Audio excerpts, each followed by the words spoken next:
there's still a chance to win 10 games. And I talked to Marcus Freeman about this. They came up a game short of that last year, right? They didn't get to 10. So to get to 10 is still a step in the right direction. Here come the Irish. What a run! Touchdown! Play of the year for the Irish. Hey, welcome to the ND on NBC Podcast. I'm Corey Robinson, joined by the voice of Notre Dame men's basketball, Tony Simeone. You know, he also hosts the Wake Up the Echoes. I've been hearing you call hockey games. You know, I mean, you're kind of like Mr. You got your tentacles and everything, all Notre Dame. I know I've slowly but surely kind of just spread throughout the athletic department here in South Bend. I appreciate you having me on. Yeah, especially this time of year, Corey. You got hockey, hoops, football. It's busy, but these are good problems to have. It's fun to cover all the teams, and I'm excited to talk to you about everything Notre Dame on this podcast.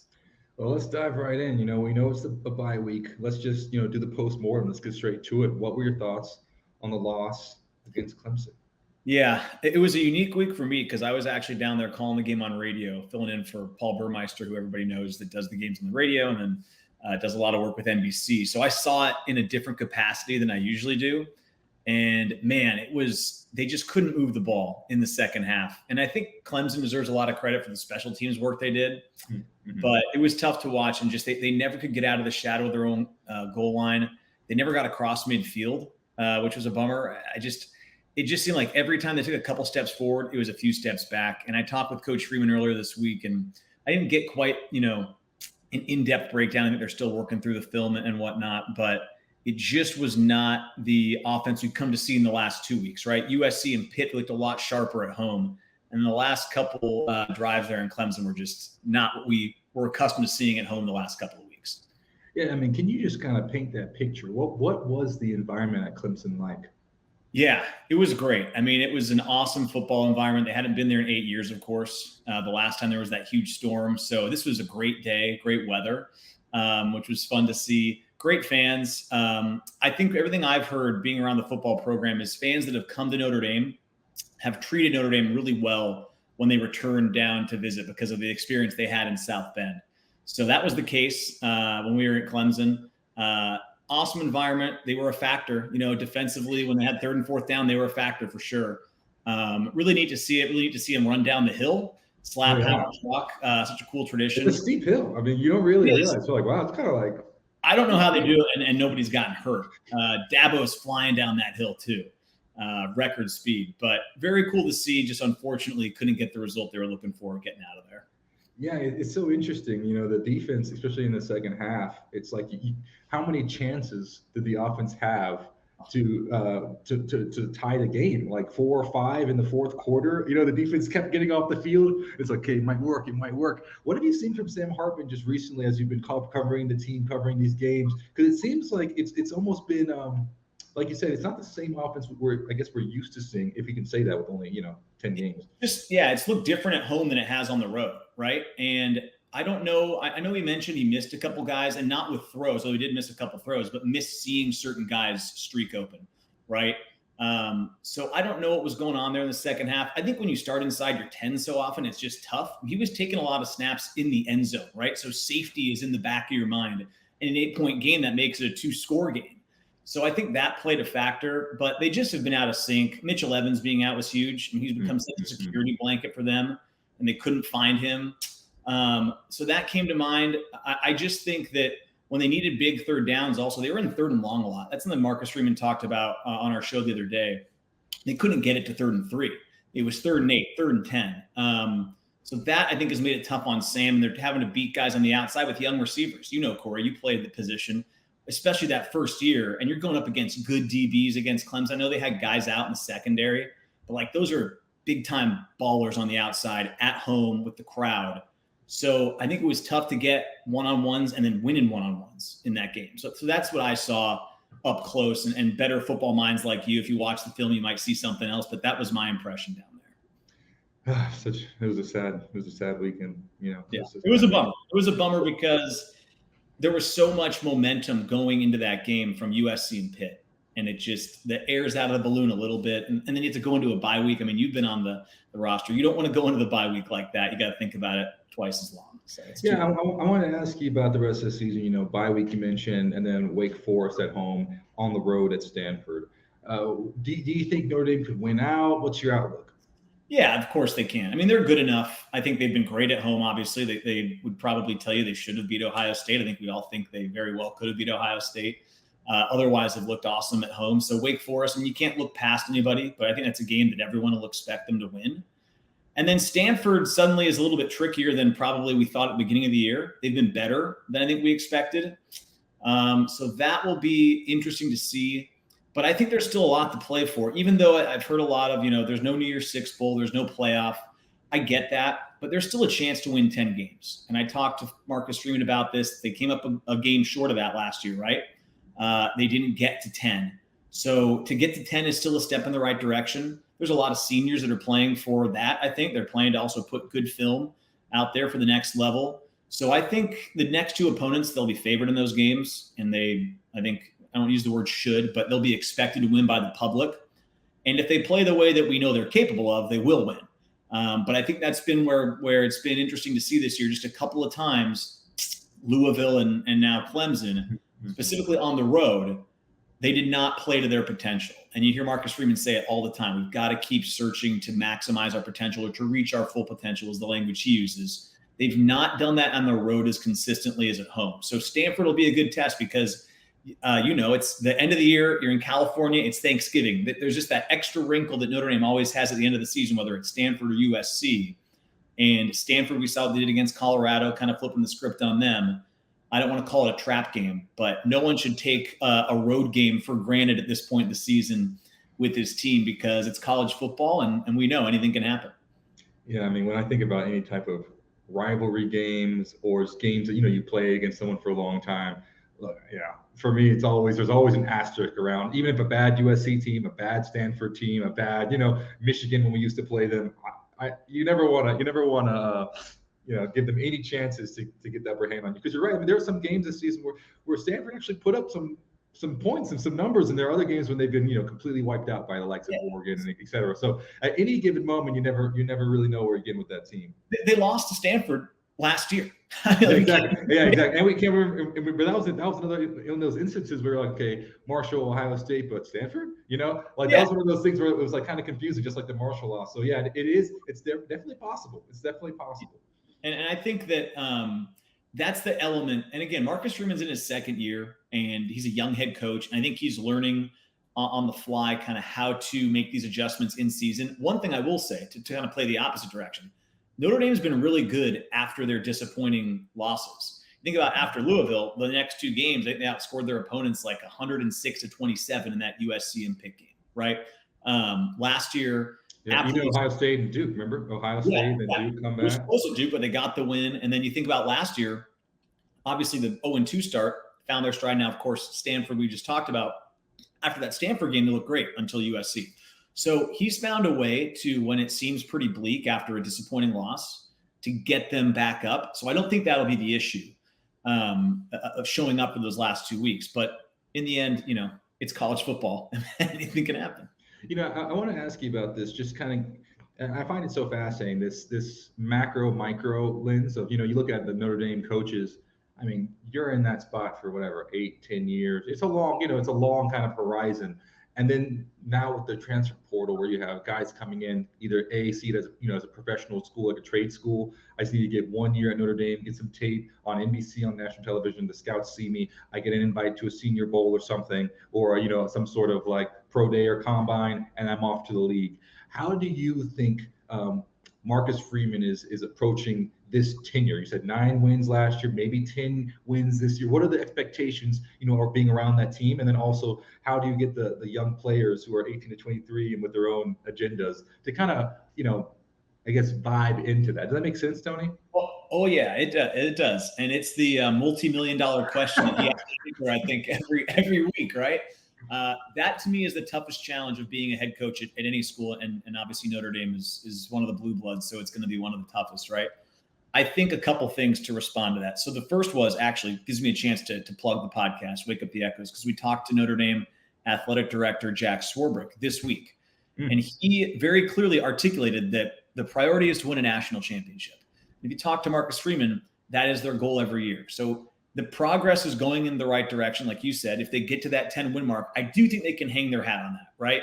Now, I think people this year with Sam Hartman coming in, I understand why someone might say 10-3. I call them a pessimistic fan would call that a failure. I don't know if that's a failure, but it didn't reach the full potential, right? I think everyone knows this team could have performed better. We just talked about Clemson, how they could have. So what Marcus Freeman, I think, is tasked with doing is continuing to get closer and closer to that full potential. But like you said, with the way college football works now, what I see is that you have to walk this fine line between developing your current 110-man roster and then every season being on the lookout, like you said, for who's that next guy going to be that can come in immediately and help. I mean, the transfer portal's changed everything. Sam's a unique case because he's, of course, a grad transfer, and that was applicable before this. You can transfer in that way. But every roster is now so unique. I even think back when you were playing, like there was, I think, more of a natural progression for guys working their way up at the same school and then getting their chance. And that still exists. I think of Chris Tyree is a great example of that for Notre Dame, right? Came in as a highly touted freshman, kind of had to work his way through the backfield with a lot of other talented backs. Now he's flourishing in a different role, and he found his way at Notre Dame. But a lot of guys in that position now that Chris Tyree's been in through his career, I don't think they would have stuck it out here. And so as the head coach, you're tasked with when you get those talented guys in, but you can't play them right away, how do you make sure that they still have a chance to feel like they can contribute at Notre Dame and it's the best place for them down the road, while also looking for the people across college football that you might bring in? I don't want to say to replace them, but they could jump them in line, right? Because you have to always, I think he said this pretty openly in press conferences and interviews, like they're always looking to improve every position. So if that means that you go get a running back in the portal that might jump the line on someone that's put in 2 really important years as a backup for your team and now is suddenly not going to get a chance to perform, those are all the, I think, inner working politics the head coach now has to manage behind the scenes that make it a 12-month job. Yeah, it's just interesting, because when I think about you're talking to, let's see, Niele Ivey, you're talking to Micah Shrewsberry on the podcast. Yeah, the 2 basketball coaches and then a football coach. But back in the old days, football coaches were like, hey, I know at least I got this guy for 3 years. We can think about developmental. It's right. Like you're right. Like football used to be a developmental sport, but now it's just like Duke, Kentucky, any of these basketball schools where any given year you might have 5 new starters. Basketball is crazy. Well, I look at it both ways. So one, basketball, I think it's a little easier because there's just less people, right? Like you don't have to have 110 guys on a roster. You're managing 12 to 15. But the Niagara game the other day, Notre Dame just played Niagara in their season opener. They had 8 transfers. Wow. I mean, they had just met each other like a month ago, and they're trying to install a new offense. And they had 1 true freshman who started, and they had a sophomore and then a ton of seniors and grads. That sport has seen it totally change. Like Notre Dame, for instance, I know they had a new coach, so it's a little bit more common. They've got a lot of freshmen, but a ton of transfers as well. So it is every year. It's not like when I grew up and like you saw guys come onto campus as a freshman and then you saw them 4 years later. That now is, I don't know what the numbers would bear out, but it's certainly less common than it used to be to see someone go from freshman year to senior year. That's why when I watch someone like Chris Tyree, it is pretty cool because you've seen him mature and grow and fight through it. I think of Avery Davis, who was a 6th-year guy here who played like 4 positions at Notre Dame. Like, everyone has to find their own path. And I don't think anybody begrudges anyone for moving on to find what they think is a better option. But when the people stick it out, I know that's what fans, I think, latch onto because it feels like they've really committed to, in this case, something like that. Yeah, it's just interesting. I think, with Lincoln Riley, the way that he flipped that recruiting class when he went, and then, with Deion Sanders, like the whole 8 new players in basketball, and that's exactly what happened in Colorado, like over half the team, new transfers, right? So for me, it's very interesting to see that dynamic of how the basketball trade school is affecting football, but football is a whole different world. But I'm curious more about your podcast, Wake Up the Echoes. I listened to the trailer. I know you started the first episode, I think September 1st. You just had the Apples and Orange episode that you mentioned with Rico Flores and Jack Swarbrick. Tell me about this dynamic. So you have like the coach, players, former players like Mike Golick on, alumni like Justin Tuck on. Help me understand why this formula. Okay, it's a great question. I take very little credit for this. The people at Fighting Irish Media at Notre Dame just effectively rebranded what our old coaches shows were that were on TV. And they said, we're going to still provide video, but we're going to make them podcast forward. So that just meant, I think, building out a cool set with like leather couches and mics that you can put right in your face and you can just have a more casual conversation. And it actually, I think, has paid some dividends. I think that, and Marcus Freeman deserves a lot of credit because he's been willing to have conversations that are not just about X's and O's. And last year we did the more structured show. We'd get in there and we'd chalk talk and we'd break down plays. And believe me, I love doing that because I learned a ton about the X's and O's. But I think there was a desire to provide something to Notre Dame fans that was a little bit more candid and peeling back the curtain a little bit. So, for instance, like you mentioned, Javonte Jean-Baptiste put on his Twitter, like, do you like apple juice or orange juice more? We've now been asking a lot of the players that and have had some interesting conversations, less about how do you run your route out of the slot and more about, what's your preferred juice at breakfast, which, there's a ton of places, I think, to go get the breakdown of the game. And a lot of people do really good work, whether it's at NBC or other entities that cover Notre Dame. So I think the thought was, how can we differentiate ourselves and use our access, right? Like I get access to Jack Swarbrick. We have great connections and can talk to, as you said, Mike Golick, Catherine Tappan, who's at NBC, and talk about the broadcast industry, which of course I'm very interested in. So that was kind of where it came from. And then the buy-in from the coaches. We haven't had Coach Shrewsberry or Niele on for an official episode yet, but those will start next week, actually.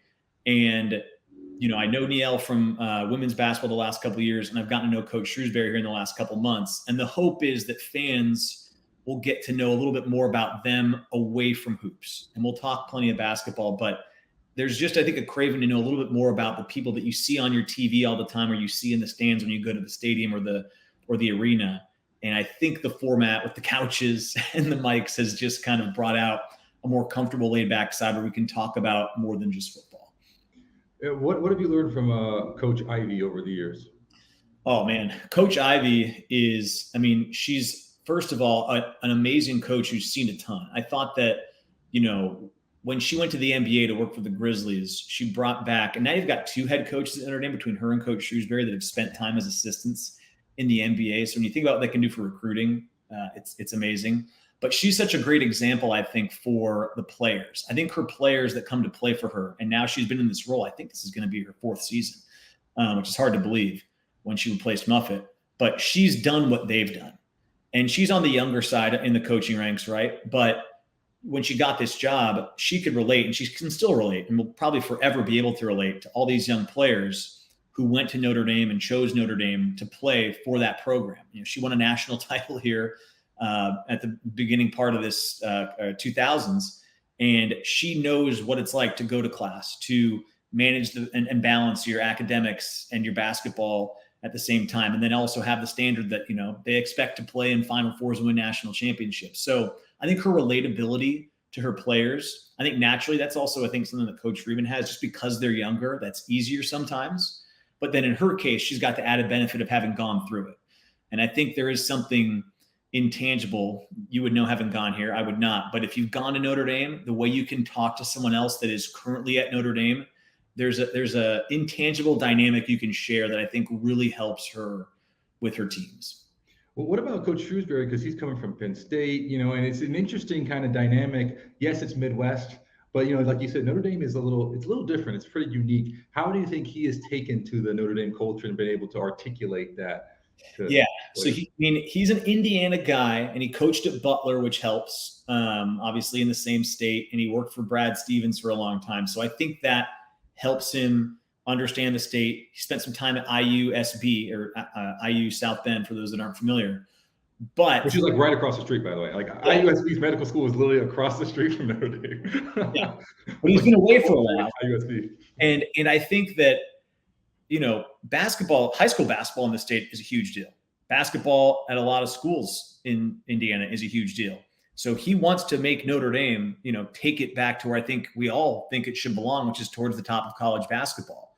And his energy is palpable. The one thing I've noticed about him, I've done 2 games now with him, he wants to talk about basketball. So the show that we do when we try to go off the floor, I'm curious to see how much he's going to let me actually dig in away from the floor, because, and I don't get me wrong, I love it. I'll start talking to him when we do our pre and post game interviews for the radio broadcasts. And I mean, he's talking ball in a very X's and O's way, and he remembers everything from the game. It's a great conversation about hoops. So I've loved that. And he's been super passionate. There's some great footage of him getting fired up in the first game against Niagara out there on the internet where he's going nuts. And so his energy is great. I think he desperately wants to take this program back to the top of the ACC, back to the top of college basketball. And I am excited about the challenge of getting him to, for a 10, 15-minute period a week, and say, hey, we'll talk X's and O's tonight on the radio. Right now, I need to ask you about apple juice, orange juice, something like that. So you've already had 2 games now with Coach Shrewsberry. Who's standing out from the roster? Who do you think fans can follow and say, okay, this might be our guy? Yeah, so last night, or at least when we're recording this last night, in their debut of the regular season, they had the exhibition and the regular season debut against Niagara, Marcus Burton, who went to Penn High School, which is just about 20 minutes away from Notre Dame. He set the freshman record for points by a freshman in their debut at Notre Dame. And he passed LaFonso Ellis, who everyone knows. LaFonso, so his record goes down. He had 29 points in the debut. He's a shorter guard. He's like 5'10". They've got him listed at 5'11". I've got him at 5'10", is what I've been saying.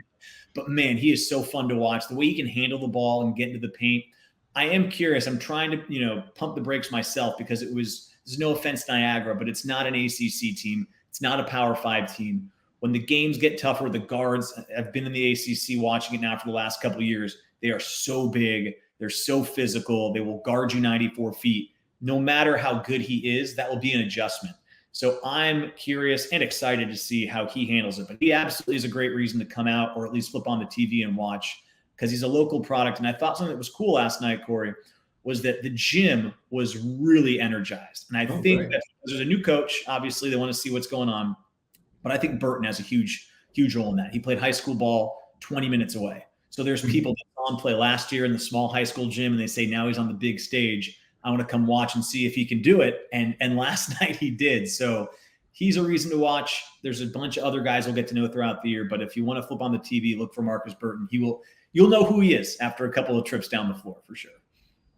So the last question I have, is about Coach Freeman, because now we're in the second season. You've been able to interface. I mean, you've called spring games. I mean, you've been around the team and talked about it in a very deeper way than most fans, right? Obviously. What has impressed you in this year of his growth personally from last year? It's a great question. And I'm trying to think of what he would say where he's grown the most. I think the thing that impresses me the most about Marcus Freeman, and I think he's done this his whole time here, but it's really refreshing to see, I think, in year 2, because he now is more experienced. He has been around. And I think you could kind of start to put the walls up and say, I know what I'm doing, leave me alone. He's so transparent and he's so candid. And I think that a lot of coaches hesitate to do that for a variety of reasons, right? Obviously, in football, you don't want anyone to know what's going on, right? Or if something happened, you want to keep this behind closed doors, and X, Y, and Z, right? He, at least to me, compared to the average coach, is willing to share almost everything, right? To the extent that it can be shared. And when, for instance, like they didn't have 11 guys on the field in the biggest play of the season, he didn't run away from that. He didn't point the finger. He took it right on the chest. And like that, to me, is such a great example that has trickled down. When I've talked to other players, this, like the players do reflect the coach. They take on and embody that persona to an extent. They're all their own people, but at the end of the day, you hear the refrains being regurgitated by them. You hear them taking accountability for their actions and talking about, you saw it from Sam Hartman. He didn't play that well in Clemson. He said, this one's on me. That comes from the coach, I think, being candid, transparent, and accountable. So to me, what's impressive, and it's just continued, I'd say, through the 2 years, but it's impressive that it hasn't changed, is I think what I'm trying to get at is that he continues to be himself and he continues to be candid and accountable. And I think that really is a lot harder than it sounds when you think about what it takes to be the head coach at Notre Dame. Like that job is one of the most pressure-packed jobs in all of sports. And I think it's really easy. And he said it on the recent episode. He said it'd be really easy after this game to like get mad and blame a bunch of players or other coaches. Why didn't we do this, and this? And he doesn't take the bait. So That's where I find him most impressive. That's where I think he continues to grow as he does not regress into some of those habits that I think are really easy and I think would be understandable if people did in this profession. So that's what came to mind when I thought about where he's grown the most in year 2. If you want to hear more stuff like this, the shallow and the depth, the juice and the basketball X's and O's, with a deep ocean called Wake Up the Geckos, how can we watch or listen to that podcast? Yeah, it's on all podcast platforms, Apple Podcasts, Spotify. The video portion goes out on YouTube. So if you look up the Fighting Irish on YouTube, pretty much where you go find all your Notre Dame content, it's on there. They do a great job of putting it out and then also segmenting it. So if you just want to see a certain segment or a certain player, they also have clips that go up.